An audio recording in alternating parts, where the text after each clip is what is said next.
मित्रहो, पुण्यामध्ये एक पोटनिवडणूक झाली होती आणि त्यावेळेला भाजपचे नेते आणि मंत्री असलेल्या चंद्रकांत पाटील यांनी पुणेकरांना उद्देशून एक प्रश्न केला होता, हु इज धनगेकर. या एका प्रश्नाने ही सगळी निवडणूक फिरली आणि धनगेकरांचा विजय झाला.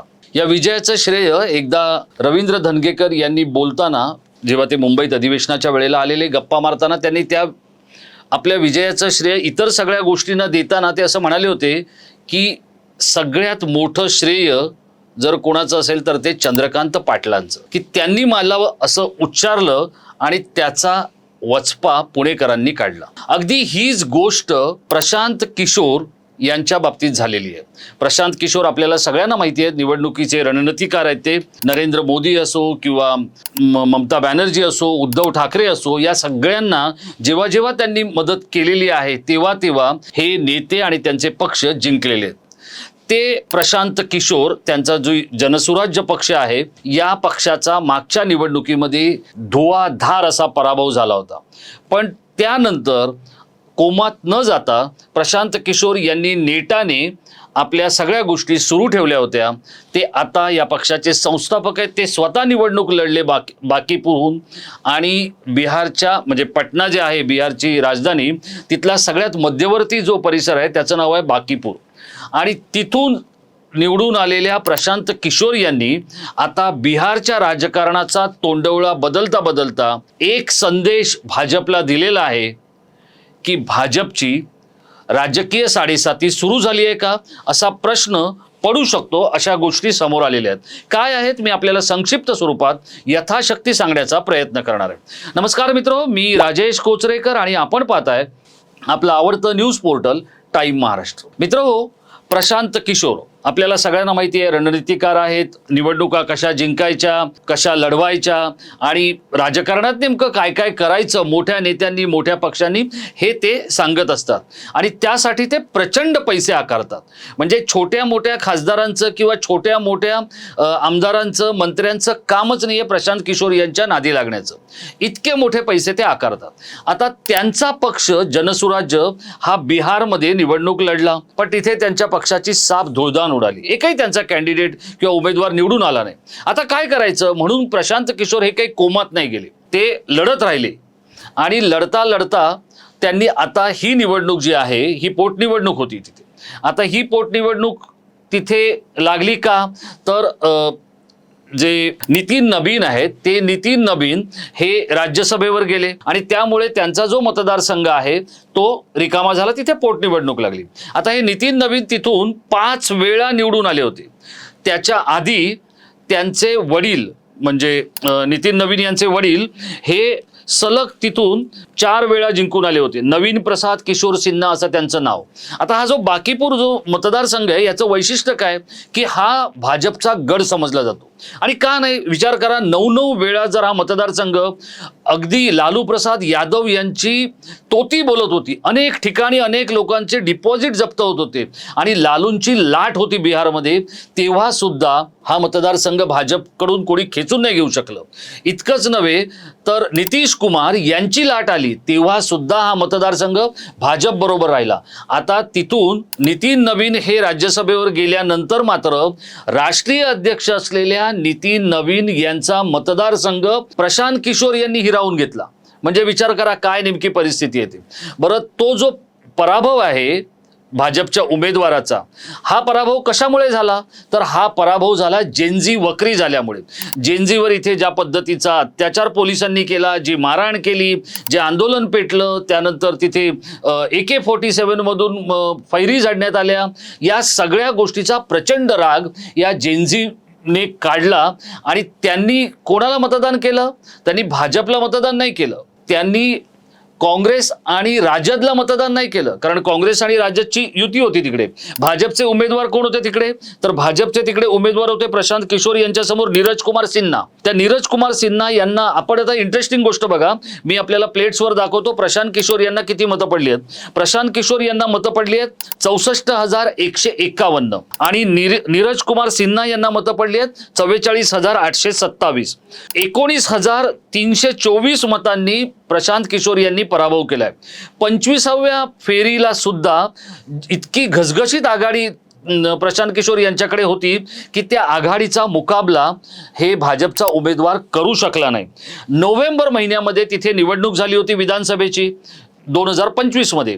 तिथे जनसुराज्य पक्षाच्या ज्या उमेदवार होत्या वंदना कुमारी, त्यांना 3ऱ्या क्रमांकाची मतं पडली होती. म्हणजे एकूण उमेदवाराच्या 5% मतं पण त्यांना जेमतेम पडली होती. त्यांना मतं पडली होती 7,717 मतं. म्हणजे याच्यावरून तुम्ही समजू शकता 3ऱ्या क्रमांकावर असलेल्या पक्षाच्या उमेदवाराच्या मतदारसंघात निवडणूक लढवून एक धाडस केलं प्रशांत किशोर यांनी आणि ते धाडस यशस्वी झालं. कालच्या दिवसामध्ये जे काही 3 निकाल आले त्यातला एक होता बिहारचा की जो म्हणजे पटण्यातला जो भाजपच्या विरोधात गेला.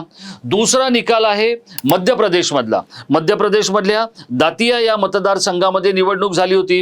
कारण तिथे काय झालं, तिथे तर खूप इंटरेस्टिंग गोष्ट झाली. त्या दातियामध्ये काँग्रेसचे जे उमेदवार होते त्या काँग्रेसचे उमेदवार राजेंद्र भारती यांनी एक भ्रष्टाचार केला आणि त्या बँकेचा घोटाळा केला. त्या बँक घोटाळ्यामध्ये दिल्लीतल्या न्यायालयाने त्यांना 3 वर्षाचा कारावास ठोठावला.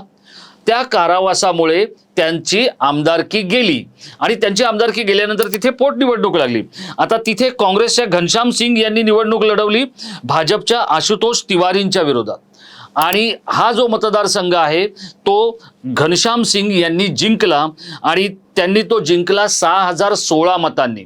म्हणजे तिथे पण भाजपचा पराभव झाला. या मतदारसंघामध्ये काँग्रेसचे राजेंद्र भारती यांची आमदारकी गेली आणि काँग्रेसच्या माणसाची आमदारकी गेल्यानंतर तिथे साहजिकच काँग्रेसच्या विरोधात वातावरण व्हायला पाहिजे, कारण यांनी बँकेचा भ्रष्टाचार केला. पण तसं झालं नाही. काँग्रेसच्याच माणसाने भाजपला हरवलं. म्हणजे घनश्याम सिंग यांनी आशुतोष तिवारींचा 6,000 पेक्षा जास्त मतांनी पराभव केला. आणि इथे काय झालं, इथे नरोत्तम मिश्रा नावाचे भाजपचे एक नेते आहेत, त्यांना इथे उमेदवारी देणं अभिप्रेत होतं पण त्यांना उमेदवारी दिली नाही भाजपच्या राष्ट्रीय अध्यक्षांनी आणि दिल्लीतल्या भाजप श्रेष्ठींनी. या नरोत्तम मिश्रांचा हा खूप चांगला तिथे गड होता, पण विनाशकाले विपरीत बुद्धी असं समजण्याची एक गोष्ट आपल्या हाती भाजपच्या नेतृत्वाने सोडून दिलेली आहे. या नरोत्तम मिश्रांनी पाडलं भाजपच्या उमेदवाराला की आणखी कोणी पाडलं याचा खुलासा अजूनपर्यंत आपल्या हाती अगदी विस्तृतपणे आलेला नाहीये. तो आला की तो सुद्धा आम्ही आपल्यापर्यंत पोहोचवणार आहोत. आता 3रं राज्य गुजरातचं म्हणजे भाजपच्या नेतृत्वाचं नरेंद्र मोदी आणि अमित शहा यांचं होमपिच आहे. या ठिकाणी जी निवडणूक झाली होती तिथे भाजपचे योगेश पटेल हे आमदार होते. 8 वेळा आमदार होते ते आणि त्या योगेश पटेल यांचं निधन झालं. त्यामुळे या गुजरातमधल्या वडोदरा इथे मांजलपूर या मतदारसंघामध्ये मागच्या वेळी 1 लाख मतांनी भाजपचा उमेदवार विजयी झाला होता. म्हणजे कोण? हे योगेश पटेल. 1 लाखापेक्षा जास्त मतांनी जिथे भाजपला विजय मिळालेला आहे तिथे जेमतेम 30,000 विजय मिळवता आलेला आहे भाजपला. म्हणजे काय, आता इथून जी काही निवडणूक लढलेली आहे ती निवडणूक कोणी लढली आहे, ती सतीश पटेल यांनी निवडणूक लढली. पहिल्यांदाच ते लढले आणि त्यांनी पराभव कोणाचा केलाय तर भिकाबाई रबारी यांचा पराभव केलाय. 30,630 मतांनी हा पराभव झालाय. म्हणजे मागच्या वेळची 1 लाख मतं कुठे आणि आताची 30,000 मतं कुठे. याचं सारांश काय काढू शकतो आपण तर सगळीकडेच भाजपच्या विरोधात वातावरण तापायला लागलेलं आहे. आता ही जी बाकीपूरची जी सीट आहे किंवा जी जागा आहे तिथे प्रशांत किशोर आल्यामुळे काय होणार आहे तर प्रशांत किशोर यांना सम्राट चौधरी यांना भंडावून सोडता येणार आहे. हे सम्राट चौधरी कोण आहेत तर या सम्राट चौधरींवर एक आरोप होता की त्यांनी 7 जणांची हत्या केली आहे. ते 12वी पण शिकलेले नाही आहेत अशा स्वरूपाची माहिती समोर आलेली आहे. जर ते म्हणतात की मी 12वी शिकलोय पण मग त्यांनी 10वी कधी केली हे सुद्धा त्यांना माहीत नाहीये. त्यांच्यावर केस होती किंवा त्यांच्यावरती जो काही त्यांना तुरुंगवास झाला या सगळ्या गोष्टीचा अगदी नावानिशी म्हणजे सम्राट चौधरी यांचं जे नाव आहे ते सम्राट चौधरी नाहीये, फक्त त्यांचं खरं नाव आहे राकेश कुमार उर्फ सम्राट चौधरी मौर्य असं त्यांचं नाव प्रशांत किशोर यांनी सांगितलेलं आहे. बरं, हे सगळं करताना प्रशांत किशोर यांना होता होई तो भाजपने भंडावून सोडलेलं आहे. इतकं भंडावून सोडलंय जसं देशभरातल्या अनेकांना सोडतात ते तसं सोडलेलं आहे. आता हे मी नाही सांगत आहे, हे रेकॉर्डवर आलेलं आहे. अनेक जवळपास 51 वाहिन्यांच्या समोर प्रशांत किशोर काय सांगतायत तुम्हीच ऐका. एसएसपी के खिलाफ भाजपा के लोगों ने भी शिकायत की है. कल ये बात मुझे चुनाव पदाधिकारी ने बताया. तो मेरा एक यही सवाल है कि कुल 54 लोग जन सुराज से जुड़े हुए कार्यकर्ता समर्थक नेता 54 लोग कल परसों में अरेस्ट हुए हैं, डिटेन किए गए। एसएसपी कार्यालय को जारी करना चाहिए कि भाजपा से जुड़े हुए कितने लोगों को उन्होंने डिटेन किया है। एक भी भाजपा का आदमी डिटेन नहीं हुआ, एक भी भाजपा का नेता अरेस्ट नहीं हुआ यह है कि आगे आगे भाजपा के लोग चल रहे थे और जिनको जिनको वो चिन्हित कर रहे थे उनको पुलिस वाले अरेस्ट कर रहे थे, डिटेन कर रहे थे। आता आपण पाहिलं की प्रशांत किशोर यांनी जे काही सांगितलं ते हा जो बाकीपूरचा जो पराभव आहे हा भाजपच्या प्रचंड जिवारी लागलेला आहे, कारण तो राष्ट्रीय अध्यक्ष असलेल्या नितीन नवीन यांच्या मतदारसंघात झालेला पराभव आहे। दुसरी गोष्ट, अमित शहा यांचे खासमखास असलेले सम्राट चौधरी की ज्यांची संपूर्ण कारकीर्द गुन्हेगारी प्रवृत्तीची आहे, ते काय ओरिजिनल भाजपचे नाही आहेत, तर त्यांची जी काही एकूणच कारकीर्द आहे ती अत्यंत काजळी कारकीर्द आहे, वादग्रस्त कारकीर्द आहे। त्यांना बिहारचं मुख्यमंत्री केल्यानंतर ज्या पद्धतीचा निकाल समोर आलेला आहे भाजपसाठी हा चिंतनाचा विषय। याच निवडणुकीमध्ये या बाकीपूरच्याच मतदारसंघामध्ये भाजपचे नेते काय म्हणाले होते की बाकीपूर हा आमचा गड आहे, इथे आम्ही कुत्र्याला किंवा मांजराला जरी उभं केलं तरी आम्ही निवडून येऊ शकतो किंवा तरी भाजप विजयी होऊ शकतो। जे चंद्रकांत पाटील म्हणाले होते हु इज धनगेकर, सगळं ते सेम तसंच झालं। याचं कारण काय? अहंकाराचा दर्प। आणि याच अहंकारामध्ये म्हणजे त्यांच्या गुजरातमधल्या होम पिचवर सुद्धा 70,000 मार्जिन कमी झालेलं आहे। म्हणजे याच्यावरून आपण समजू शकतो जेनझीची ताकद आहे की नाहीये। आता जेनझीची ताकद नसती तर एरवी मन की बात 6 कॅमेरा लावून शूट करणारे नरेंद्र मोदी हातातल्या आयफोनवर आले नसते, आणि ते आयफोनवर आलेले आहेत म्हणजे कुठेतरी त्यांच्याही छातीत धस झालेलं आहे, मतदारांनी ते दाखवून दिलेलं आहे। तर बाकीपूरचा जो प्रशांत किशोर यांचा विजय आहे हा विजय सरळ साधा सोपा नाही। या विजयामध्ये खूप मोठा जनक्षोभ दडलेला आहे। आता या जनक्षोभाचा जो काही स्फोट करायचा आहे, विस्फोट करायचा आहे, त्यासाठी विरोधी पक्षाला सद्बुद्धी मिळणं गरजेचं आहे, अन्यथा पुन्हा एकदा मागचे पाडे 50 असं म्हणण्याची वेळ येऊ शकते विरोधकांवर। कारण ज्या पद्धतीत प्रशांत किशोर यांनी, कारण प्रशांत किशोर हे निवडणुकीला घाबरतात, ते लढू शकत नाहीत, अशा पद्धतीचा अपप्रचार करण्यात आला होता। तो अपप्रचार चुकीचा ठरवण्याचं काम हे स्वतः प्रशांत किशोर यांनी केलेलं आहे। राहुल गांधींना भाजपने पप्पू ठरवलेलं आहे। कधी कधी ते पप्पू कधी कधी नाही, बहुतांश वेळा ते पप्पू सारखं वागतात।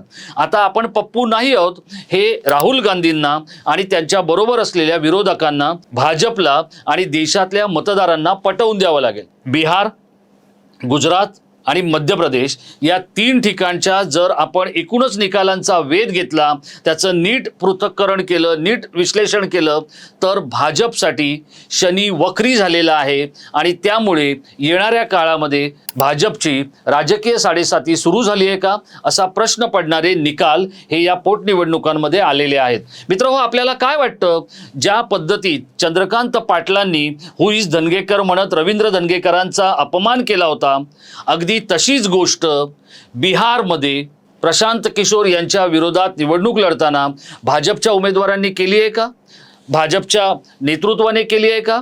आणि लोकांना सगळं कळतं, लोक आपला सूड योग्य वेळी आणि योग्य प्रकारे मतदानातून उगवतात। हे आपल्याला पटतंय का? जर आपल्याला हा व्हिडिओ आपण संपूर्णपणे पाहिला असेल आणि तो आवडला असेल तर तो लाईक करून शेअर करायला विसरू नका। या व्हिडिओच्या खाली असलेल्या लाल बटनवर आपण क्लिक करून सतत आमच्याशी जुळलेले आणि जोडलेले राहा। अशाच काही महत्त्वाच्या गोष्टी आणि घडामोडी घेऊन आम्ही सतत आपल्या समोर येणार आहोत। धन्यवाद।